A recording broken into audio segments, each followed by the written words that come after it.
Haribo. My name is Janapati Das, and we are going to get into another story from the Krishna book. That's this book. Krishna book is the 10th canto of the Srimad Bhagavatam with the full 10 cantos, all the philosophy interspersed throughout the stories in this book, translated by A.C. Bhaktivedanta Swami Prabhupada, my spiritual grandfather. Let me offer my respects to you for tuning in tonight, and I'd like to offer respectful obeisances unto my Guru Dev, Jagat Guru Siddha Swarupananda Paramahamsa Srila Prabhupada, whose mercy is has no boundaries, whose mercy is unconditional, and whose love is ever reaching to all living entities on this material world. We are going to chant some names of Krishna, and if you haven't already, please take the opportunity to like and subscribe to the YouTube channel and share the videos. We're going to continue again with some more stories, but first let's hear and chant the names of Krishna.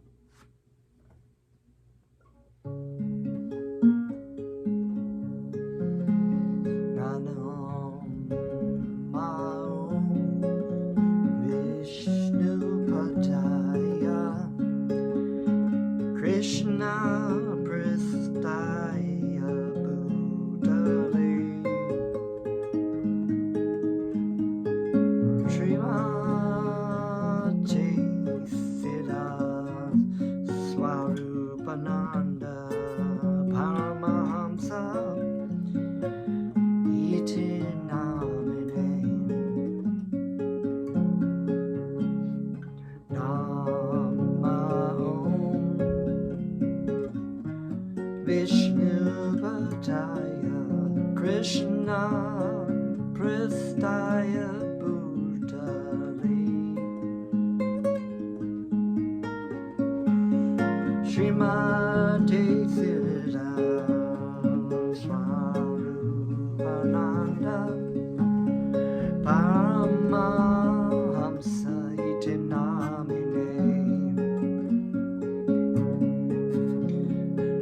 Nama Om Vishnu Padaya Krishna Prastaya Bhutale Srimate Bhaktivedanta Swami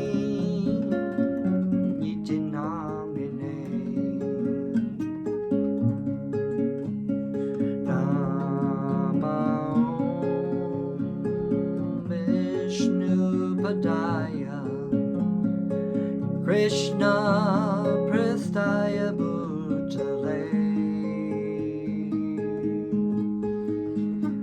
Srimate Bhaktivedanta Swami iti namine Bhaja Shri Krishna Chaitanya Prabhu Nityananda Shri Advaita Gadadhara Shri Vasari Gaur Bhakta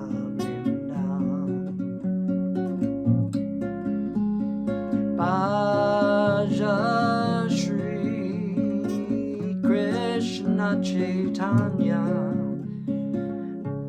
Prabhu Nityananda Shri Advaita Gadadhara Shri Vasari Gaur Bhakta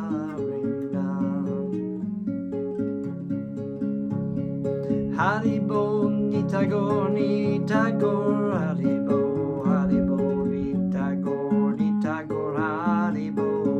Haribo Nitai Gaur Nitai Gaur Haribo Haribo Nitai Gaur Nitai Gaur Haribo Nityananda Nityananda Nityananda Haribo Chaitanya Chaitanya Chaitanya Haribo Nityananda Nityananda Nityananda Haribo Chaitanya Chaitanya Chaitanya Haribo Hare Krishna Hare Krishna Krishna Krishna Hare Hare Hare Rama Hare Rama Rama Rama Hare Hare Hare Krishna Hare Krishna Krishna Krishna Hare Hare Hare Rama Hare Rama Rama Rama Hare Hare Hare Krishna Hare Krishna Krishna Krishna Hare Hare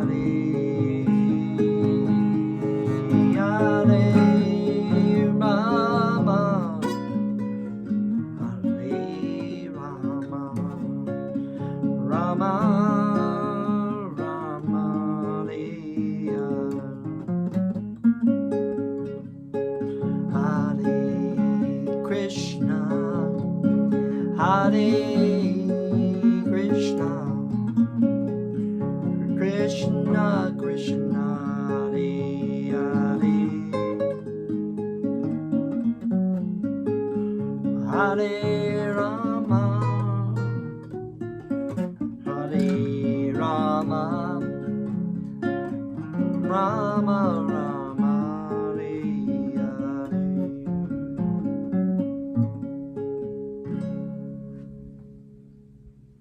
Haribol Om Namo Bhagavate Vasudevaya. So, picking up from where we left off, we had just finished a story before why Duryodhana had felt insulted. Of course, Duryodhana, the son of Dhritarashtra, the blind king, in the story of the Mahabharata, was a very envious soul, and sort of the arrangement of Lord Sri Krishna in this material world to bring down the different Kshatriyas. Duryodhana was kind of one of the active agents in that. He was very envious of the saintly Pandava brothers, of which Arjuna, from the Bhagavad Gita story we know, is one of the primary brothers. And of course he had been very foolish by running into walls and tripping into the water at the sort of magical kingdom that was built by the demon architect Maya. Not the same Maya as Maya Devi, but a different demon who was a demon architect. And that's a whole story too. And there's a story of why he actually built the palace for Yudhisthira, because Yudhisthira actually saved him in a situation. So actually Lord Sri Krishna saved him from the fire, him and Arjuna, and then Krishna, as a favor, had him construct this amazing palace for King Yudhisthira, which had all this sort of trickery and imagery, and it's pretty cool, you know. But that was the story, and if you want to know more about it, you can go back into my last video and listen to the story, or read the chapter. It's great. Or read the Mahabharata. So we are reading chapter 7, the battle between Salva and the members of the Yadu Dynasty. So we're going to get into this. And I'm going to see how long, because the story of Salva actually goes on a couple chapters, so I might be able to finish two chapters here to get through the whole story. While Shukadev Goswami was narrating various activities of Lord Krishna in playing the role of an ordinary human being, he also narrated the history of the battle between the dynasty of Yadu and a demon of the name Salva, who had managed to possess a wonderful airship named Salva. So people don't understand that in the Vedic kingdom was extremely advanced technologically, because not only were people had like incredible abilities to fight and very pious living, very complicated architecture and systems of music, and everything of the Vedic kingdom was so advanced. They could also travel through outer space in spaceships. So the spaceships were all run by mantras, which is a technology, and there were so many weapons that were like nuclear weapons, but like also water weapons and wind weapons that were all provided by demigods. So there was, airships is not something very unusual for 5,000 years ago. So this demon also had a wonderful airship. King Salva was a great friend of Shishapala, of course. When Shishapala went to marry Rukmini, Salva was one of the members of the bridegroom's party. When there was a fight between soldiers of the Yadu Dynasty and the kings of the opposite side, Salva was defeated by the soldiers of the Yadu Dynasty, but despite his defeat, he made a promise before all the kings that he would in the future rid the world of all the members of the Yadu Dynasty. Since his defeat in the fight during the marriage of Rukmini, he had maintained himself within an unforgettable envy. He had maintained within himself an unforgettable envy of Lord Krishna, and he was in fact a fool because he had promised to kill Krishna. So it's like, actually a lot of the living entities in the material world have envy of Krishna. We all do, because we all want to be Krishna. We all want to be the number one figure in the, I, me, mine. Usually such foolish demons take shelter of a demigod like Lord Shiva to execute their ulterior plans. And if you go into some of these stories like Ravana or Hiranyakashipu, actually, well, he took shelter of Lord Brahma. But, a lot of these demons actually will get benedictions from Lord Shiva, because people who worship Lord Shiva usually want material wealth or some kind of mystic powers. They don't worship Lord Shiva for love for God. Very, very often, even though Lord Shiva is a great devotee of Lord Krishna. He underwent a severe type of austerity during which he would eat no more than a handful of ashes daily. Yum. Lord Shiva, the husband of Parvati, is generally very merciful, and he becomes very quickly satisfied if someone undertakes severe austerities in order to please him. So after continued austerities by Salva for 1 year, Lord Shiva became pleased with him and asked him to beg for the fulfillment of his desire. Salva begged from Lord Shiva the gift of an airplane which would be so strong that it could not be destroyed by any demigod, demon, human being, Gandharva, Naga, or even any Rakshasa. So this is a very similar story to the story of Hiranyakashipu, who tried to get a benediction of Lord Brahma to be immortal, but Lord Brahma was like, well, I don't have that kind of power to give you immortality. But so he tried all these angles of, not to be killed by an animal, not to be killed by, on land or water or sky, not to be killed by any weapon. And of course, Lord Krishna, in the form of Lord Nrsingadev, was able to keep Lord Brahma's benediction intact and still kill Lord Nrsingadev, which goes to show that nobody is greater than Krishna, and Krishna is the greatest trickster, and he can figure out anything, of course, because he is the supreme personality of Godhead. So in this case, this Salva was asking for different angles. I want a ship that nobody can defeat, right? Moreover, he desired that the airplane be able to fly anywhere and everywhere he would like to pilot. He would like to pilot it and be specifically very dangerous and fearful to the dynasty of the Yadus. Lord Shiva immediately agreed to give him the benediction, and Salva took the help of the demon Maya to manufacture this iron airplane. I think that might be the same Maya who constructed, it's like, constructed this palace, right, of Yudhishthira. Manufactured this iron airplane, which was so strong and formidable that no one could crash it. So it's an iron, so they had the capability of metals, iron. It was a very big machine, almost like a big city, and it could fly so high and at such a great speed that it was almost impossible to see where it was, and so there was no question of attacking it. So you have this city, right? Nobody, even in the modern technology, has a plane that's as large as a city. You have some big things, some big planes and whatnot, but nothing as big as a city, right? And have all these mystic powers attached to it, right? So, although it might be dark outside, the pilot could fly it anywhere and everywhere. Having acquired such a wonderful airplane, Salva flew it to the city of Dwarka, because his main purpose in obtaining the airplane was to attack the city of the Yadus, toward whom he maintained a continual feeling of animosity. Salva thus not only attacked the city of Dwarka from the sky, but he also surrounded the city by a large number of infantry. The soldiers on the surface began to attack the beautiful spots of the city.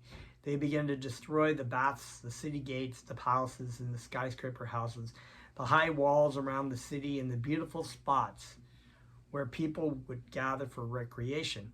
While the soldiers were attacking on the surface, the airplane began to drop big slabs of stone, tree trunks, thunderbolts, poisonous snakes, and many other dangerous things.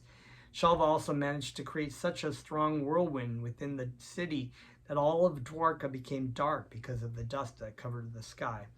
The airplane occupied by Salva put the entire city of Dwarka into distress equal to that caused on the earth long, long ago by the disturbing activities of Tripurashura.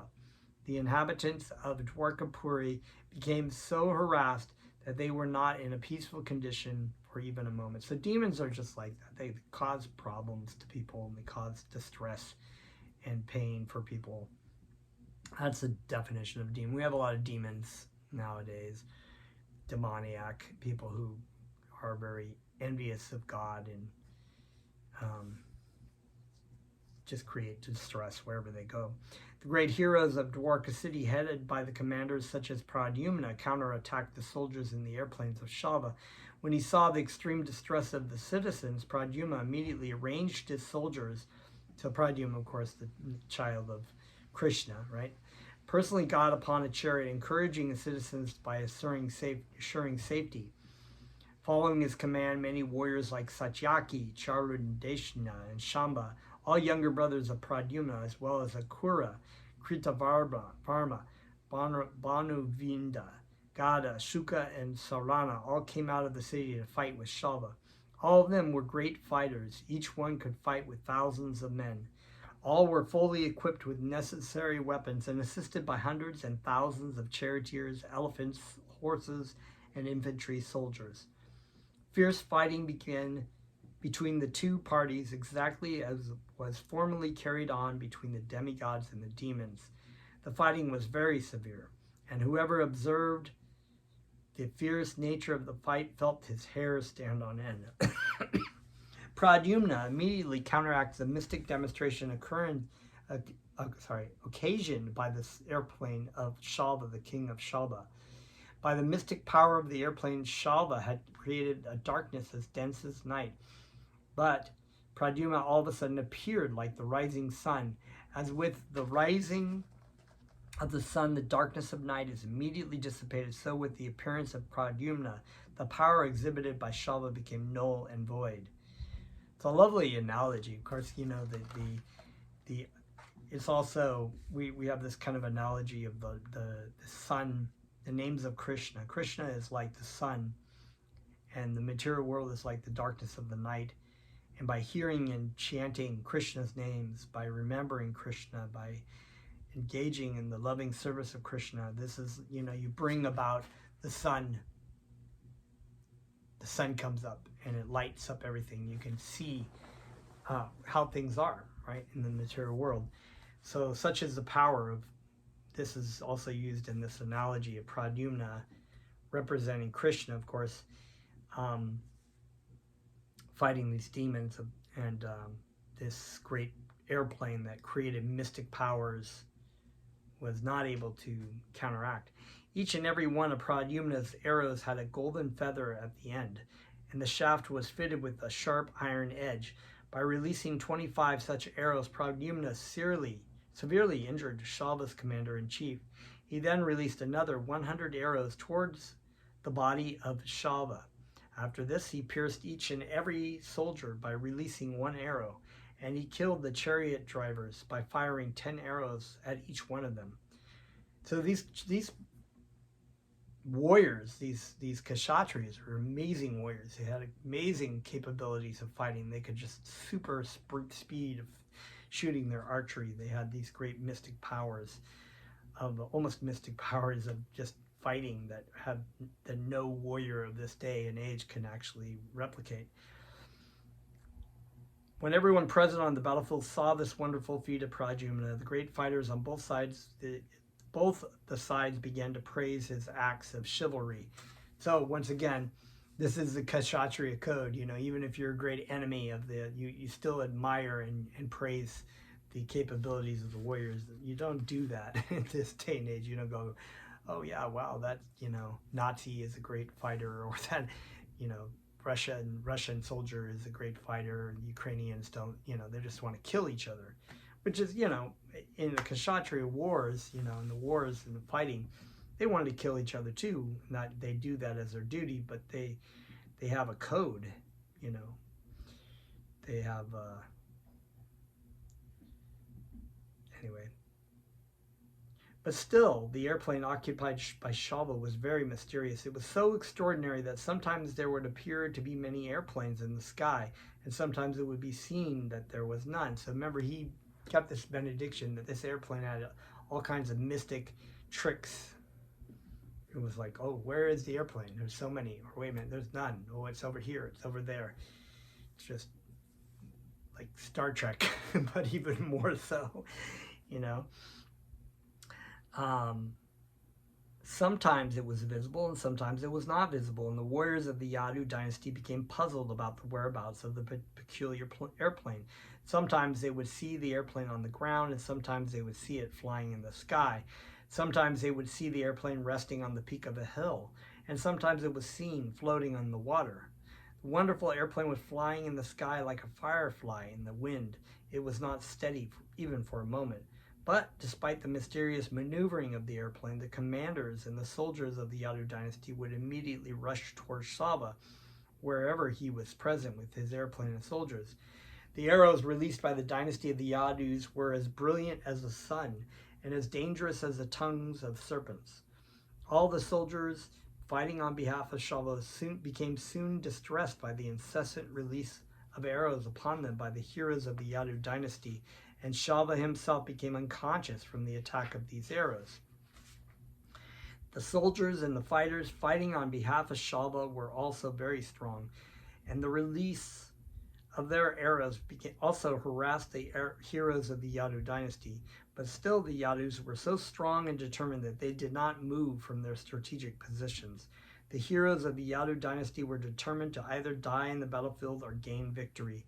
They were confident of the fact that if they would die in the fighting, they would attain a heavenly planet. And if they would come out victorious, they would enjoy the world. The name of Salva's commander-in-chief was Juman.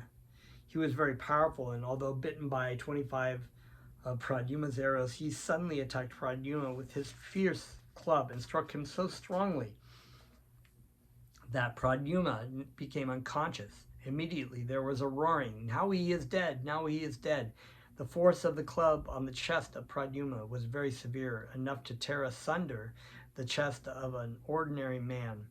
Pradyumna's chariot was being driven by the son of Daruka. So this is like a hand-me-down kind of thing, like, you know, in a case of a Shudra or, you know, Vaishya, or they're kind of hand down their ways of doing things. And the chariot drivers, Daruka was the chariot driver of Krishna, and the son of Daruka was the chariot driver of the son of Krishna. So it was a very honorary role to be the chariot driver.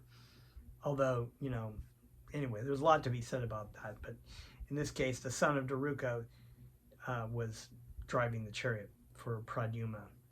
According to Vedic military principles, the chariot driver and the hero on the chariot have to cooperate during the fighting. As such, it is the duty of the chariot driver to take care of the hero on the chariot during the dangerous and precarious fighting on the battlefield. So the chariot driver's job is to protect as much as possible, to maneuver and protect the hero on this great warrior, right? So Daruka removed the body of Pradyumna from the battlefield. 2 hours later, in a quiet place, Pradyumna regained his consciousness, and when he saw that he was in a place other than the battlefield, he addressed the charioteer and condemned him. "Oh, you have done the most abominable act. Why have you moved me from the battlefield? My dear charioteer, I have never heard that anyone in our family was ever removed from the battlefield. None of them left the battlefield while fighting. By this removal, you have overburdened me with a great defamation. It will be said that I left the battlefield while fighting was going on. My dear charioteer, I must accuse you. You are a coward and emasculator." So emasculator, like cutting off the wiener of the, like going to emasculate the male, make him a female. Tell me, how can I go before my uncle Balaram and before my father Krishna? And what shall I say before them? Everyone will talk about me and say that I fled from the fighting place. And if they inquire from me about this, what will be my reply? My sisters-in-law will play jokes upon me with sarcastic words. My dear hero, how have you become such a coward? How have you become a eunuch? Eunuch, of course, is like a male without any genitals, right? Female. How have you become so low in the eyes of the fighters who opposed you? I think, my dear charioteer, that you have committed a great offense by removing me from the battlefield. The charioteer of Pradyumna replied, "My dear sir, I wish a long life for you. I think I did not do anything wrong, as it is the duty of the charioteer to help the fighter in the chariot when he is in a precarious condition. My dear sir, you are completely competent in the battlefield activities. It is the mutual duty of the charioteer and the warrior to give protection to each other in a precarious condition. I was completely aware of the regulative principles of fighting, and I did my duty. The enemy of all of a sudden struck you with his club so severely that you lost consciousness. You were in a dangerous position, surrounded by your enemies. Therefore, I was obliged to act as I did." Thus ends the Bhaktivedanta purport of the third volume, 7th chapter of Krishna, the battle between Salva and the Yadu Dynasty. And let's see how far this goes. Okay, I think we can read into this next one. The deliverance of Salva. After talking with his charioteer, the son of Daruka, Pradyumna, could understand the real circumstances, and therefore he refreshed himself by washing his mouth and hands. Arming himself properly with bows and arrows, he asked his charioteer to take him near the place where Salva's commander-in-chief was standing. During the short absence of Pradyumna from the battlefield, Dayuman, Salva's commander-in-chief, had been taking over the position of the soldiers of the Yadu Dynasty. It's kind of like, the star player in the football team or whatever, it's like he's gone and everyone else falls apart because they all kind of like depend on, they're all great warriors, but you have these shining stars like Pradyumna. So that the enemy, of course, of Salva's army was sort of creating havoc.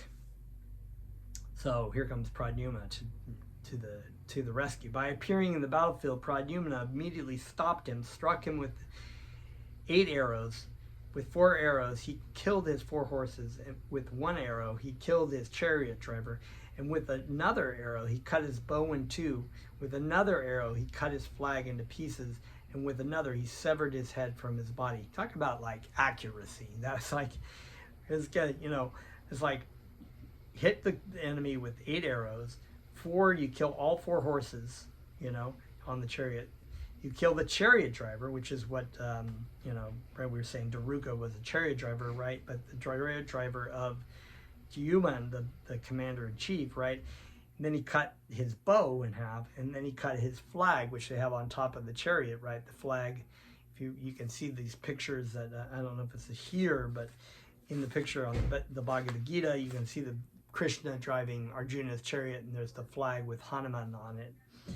And so, they cut that, and then cut the flag in pieces, and then they cut his head off with one arrow. I mean, talk about, like, you cut off your head with an arrow. Usually arrows just go, but this one is so powerful, so strong, just takes off the head, right? On other fronts, heroes like Gada, Satyaki, and Samba were engaged in killing the soldiers of Salva. The soldiers who were staying with Salva in the airplane were also killed in the fighting, and they fell into the ocean. Each party began to strike the opposite party very severely. The battle was fierce and dangerous and continued for 27 days without stop. Talk about it. That's a pretty powerful battle. While the fight was going on in the city of Dwarka, Krishna was staying at Indraprastha along with the Pandavas and King Yudhishthira. So you remember that, Krishna had gone to the Rajasuya sacrifice for Emperor Yudhishthira and had been asked to stay on when all the other guests had come, just as an auspicious and love for Krishna. Krishna stayed there for his devotees. But during that time, there was this attack, right, by Salva. Salva took the opportunity to attack. Shishapala's men must have attacked Dwarka. Okay, so he was Lord. Wait a minute. Let's see here. Yeah, okay, so I lost my place. The fighting with Salva took place after the Rajasuya Yajna. Yajna, of course, means sacrifice. Had been performed by King Yudhishthira and after the killing of Shishapala. Right, so all those things happened there, the Shishapala, and of course, Salva was really angry with Krishna because Krishna had killed his friend Shishapala and cut his head off. Not to mention the fact that he'd also stolen his, so many things. Demons that get all these things like, I got defeated in battle, my friend got his wife taken away, my friend got his head cut off with Krishna's disc. It's like, when Lord Krishna understood there was great danger in the city of Dwarka, he took permission from the elderly members of the Pandava family, especially from his aunt Kunti Devi, and started immediately for Dwarka. So here comes Krishna. Krishna protects his devotees. Lord Krishna began to think that while he was arriving in Hastinapura with Balaram after the killing of Shishapala, Shishapala's men must have attacked Dwarka. On reaching Dwarka, Lord Krishna saw that the whole city was greatly endangered. He placed Balaramaji in a strategic position for the protection of the city, and he himself asked his charioteer Daruka to prepare to start. He said, Daruka, please immediately take me to where Salva is staying. You may know that this Salva is a very powerful, mysterious man. Don't fear him in the least. As soon as he got his orders from Lord Krishna, Daruka had him seated on the chariot and drove very quickly towards Salva. Just like a chariot driver, they follow the orders. They're trained as a chariot driver and know what to do. The chariot of Lord Krishna was marked with a flag bearing the insignia of Garuda. And as soon as the soldiers and warriors of the Yadu Dynasty saw the flag, they could immediately understand that Lord Krishna was on the battlefield. By this time, almost all the soldiers of Salva had been killed. But when Salva saw that Krishna had come to the battlefield, he released a great, powerful weapon which flew through the sky with a roaring sound like a great meteor. So these powerful weapons, they're super powerful, right? They're like nuclear weapons, like on that kind of like, some of these weapons are weapons to destroy the whole universe, actually. It was so bright that the whole sky lit up by its presence, but as soon as Lord Krishna appeared, he tore the great weapon into hundreds and thousands of pieces by releasing his own arrow. Lord Krishna struck Salva with 16 arrows, and with showers of arrows, he overpowered the airplane, just as the sun in a clear sky overpowers the whole sky by an unlimited number of molecules of sunshine. It's very nice. Salva struck a severe blow to Krishna's left side where the Lord was carrying his bow, Sharanga, and as a result, the Shanga bow fell from Lord Krishna's hand.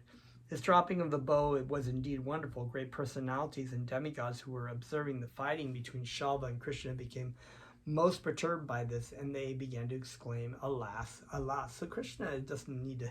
He likes to play the game, you know. He's like, okay, whenever he's wrestling with the wrestlers, he makes it look like, okay, there's an actual fight here. But he could just like that. He could kill people and take them out, but he likes to have fun and give people like an idea of, oh, I'm winning, like Hiranyakashipu, Lord Nrsingadev let him slip out of his hand. So of course Hiranyakashipu was like, all these stories you can see, it's like, even just every story, Krishna runs away, or they're like, oh, he's running away, he's cowardly. Jarasandha saw Krishna run away and thought he was cowardly. Lord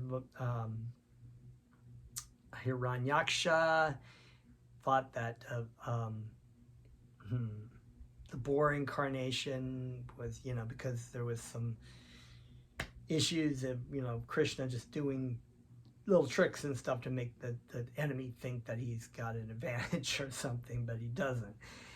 Salva thought that he had become victorious, so there we go. With a roaring sound began to address Lord Krishna as follows. You rascal Krishna, you kidnapped Rukmini forcibly even in our presence. You baffled my friend Shishapala and married Rukmini for yourself. Rukmini wanted him to marry her. And in the great assembly at King Yudhishthira's Rajasuya Yajna, while my friend Shishapala was a little absent-minded, you took an opportunity to kill him. A little absent-minded. He was like insulting everybody. Great sages, and was insulting Krishna, was being offensive. It's just like, just blathering. It's kind of like these people who are, I don't know, political personalities on the internet or something, or the politicians, they just kind of blather. They have no gravity. They have no equiposition. They're not equiposed. People who are great saintly people are very grave. They're very focused. They're very grounded. They're very equiposed. They don't let things faze them, right? So here, of course, Shishapala was, just like blathering, just completely losing it, right? Nobody has any intelligence when they just let anger take over. You took an opportunity to kill him. Everyone thinks that you are a great fighter and that no one can conquer you. So now you'll have to prove your strength. I think that if you stand before me any longer with my sharpened arrows, I shall send you to a place where from you will never return. Okay, talking big. To this, Lord Krishna replied, foolish Salva, you are talking nonsensically. Yeah, you do not know that the moment of death is already upon your head. Those who are actually heroes do not talk much. They prove their prowess by practical exhibition of chivalrous activities. After saying this, Lord Krishna in great anger struck Salva on the collarbone with his club so severely that he began to bleed internally and tremble as if he were going to collapse from severe cold.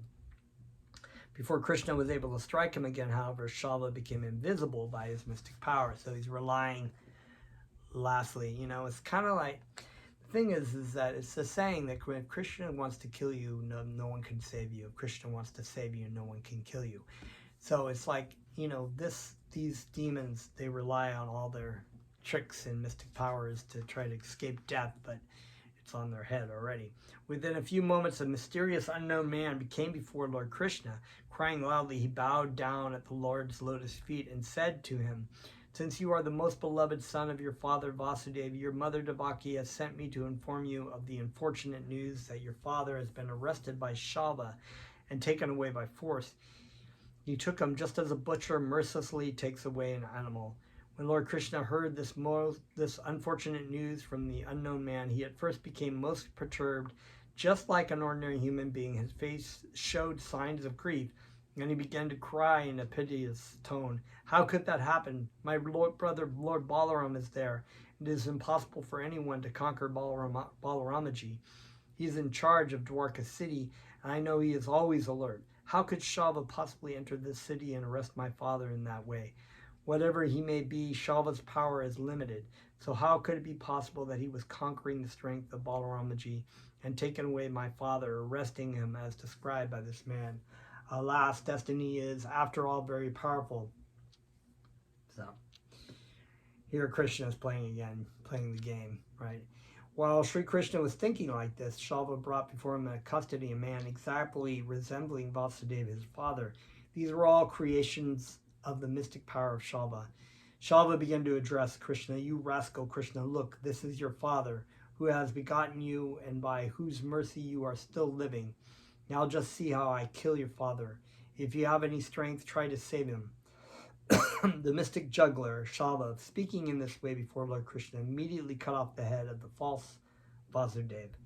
Without hesitation, he took away the dead body and got into his airplane. Lord Krishna is a self-sufficient Supreme Personality of Godhead, yet because he was playing the role of a human being, he became very depressed for a moment, as if he had actually lost his father.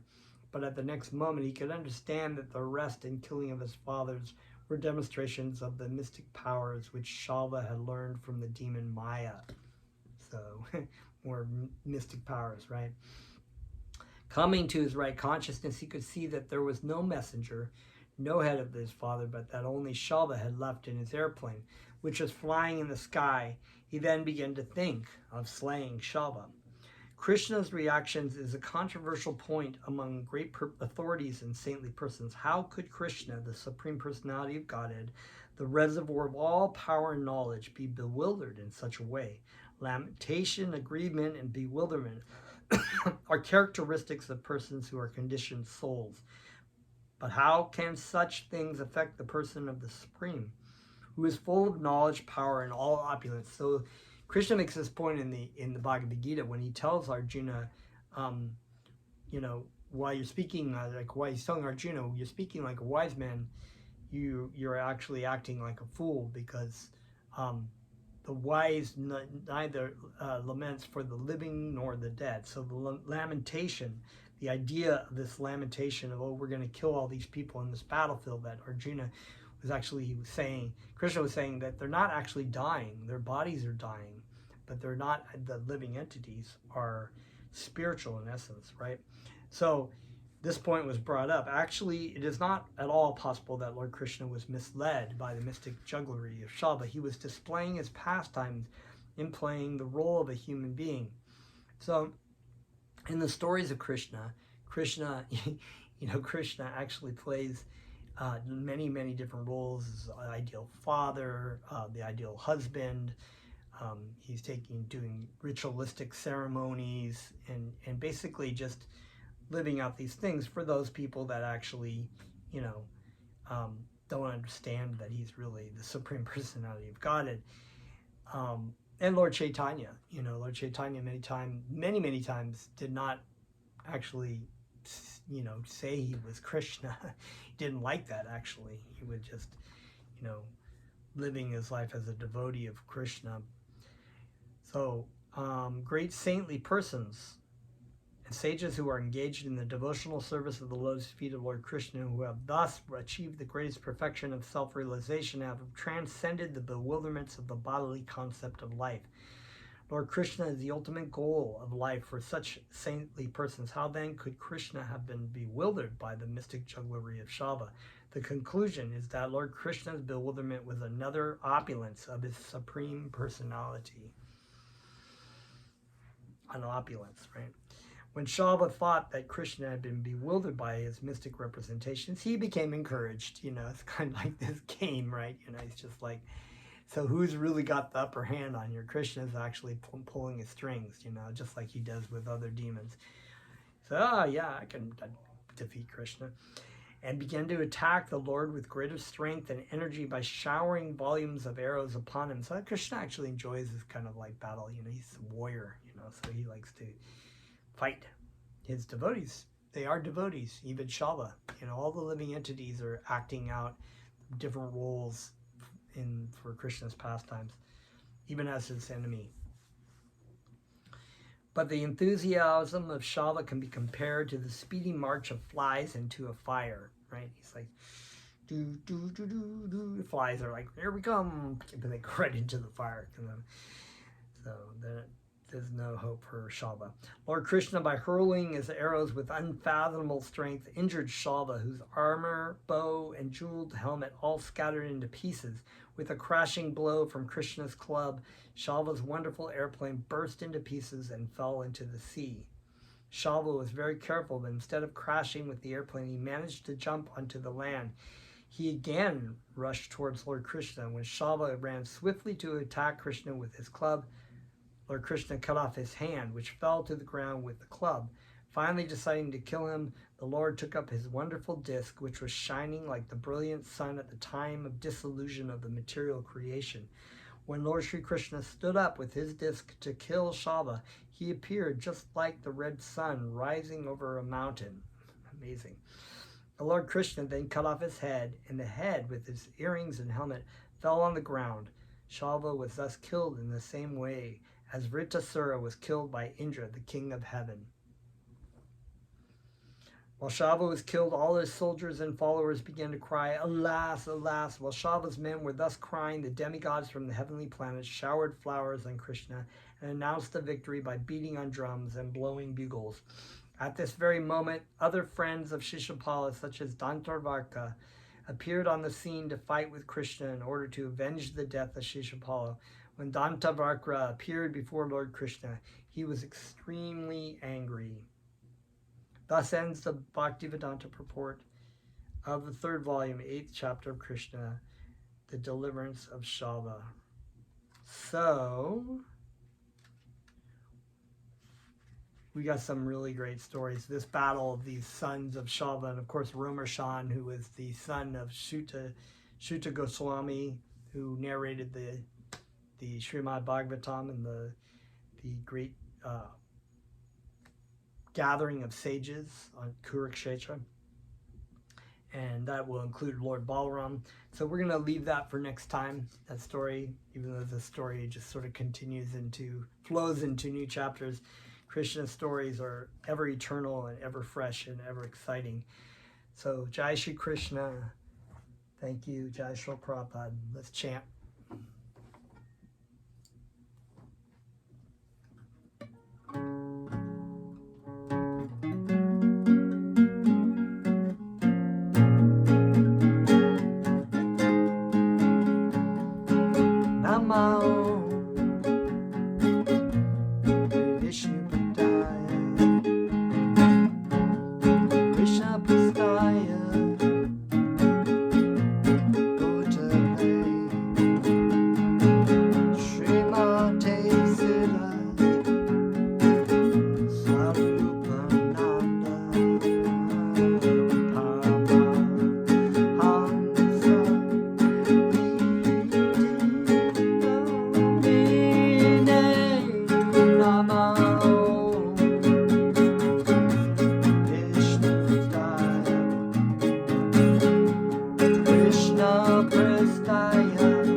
Okay, that's all for tonight with the Krishna stories. Feel free to remember to like, subscribe, and to share with your friends around the world. Let's get these Krishna stories out. This is the greatest benediction, to be able to hear about Krishna and Krishna's pastimes is just the greatest benediction for humanity. So thank you very much. We will see you next time. Namaste.